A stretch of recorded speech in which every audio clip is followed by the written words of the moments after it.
This is an excerpt of a recent PowerUP webinar on using HDR media in Apple Final Cut Pro 10. Hi, my name is Larry Jordan. In this excerpt, I want to illustrate how to configure Final Cut to work with a second monitor. Because the viewer in Final Cut Pro 10 shows only the SDR luminance range, it's essential to use an external HDR reference display for monitoring and grading your HDR footage. And there are three options for monitors: the Apple Pro XDR monitor, an external HDR monitor, and our current Mac monitor.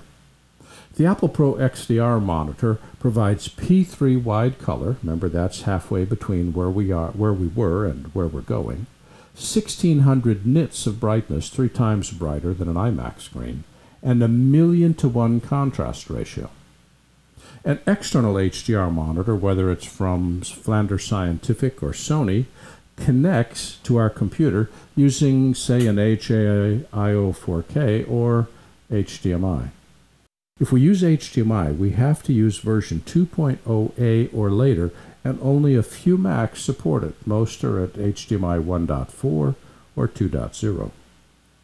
Or we can use our current Mac monitor. The problem with using our Mac monitor is it doesn't display HDR. It tone maps HDR into SDR values, which means that we don't really know what HDR looks like if all we have to look at it on is our Mac monitor. Let me show you how to connect a monitor, and it could not be easier.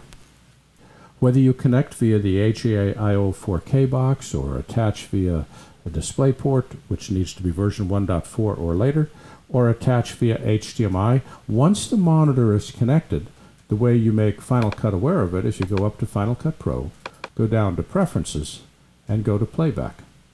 At the bottom of Playback is AV Output, and there is the second monitor that I have connected to my system today. It's an LG HDR 4K monitor. Doesn't really display HDR. That's a nice name. It's displaying the same P3 color space that my iMac displays.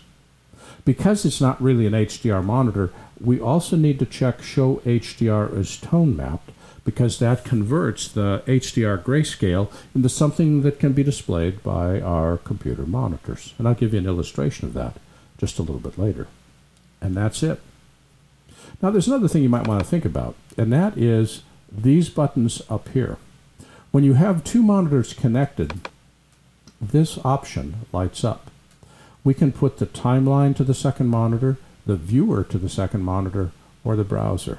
In this case, if I set the viewer, which you won't see if I switch it over, the viewer will put both the viewer on the HDR monitor and scopes. So you get a chance to see much larger scopes and the full version of your video on an external monitor. It's still tone mapped, unless it's an HDR monitor, but it makes it a whole lot easier to see your image. Third thing that we want to do is to go up to the View menu and turn on range checking, at least Luma range checking. What Luma range checking does is it flags us if any of our video levels exceed the spec for that particular format, Rec 709, Rec 601, or Rec 2020 HLG. PQ really doesn't make a whole lot of difference, as we'll see, but the others do. And range checking allows us to see if any of our grayscale values are illegal.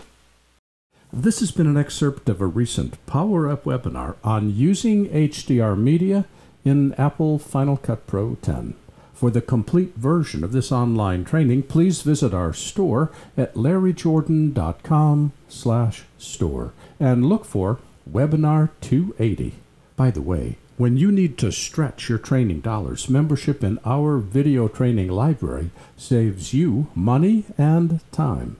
You can access all of our videos for a low monthly price of only $19.99. That's more than 1,900 movies, hundreds of hours, on a wide variety of subjects.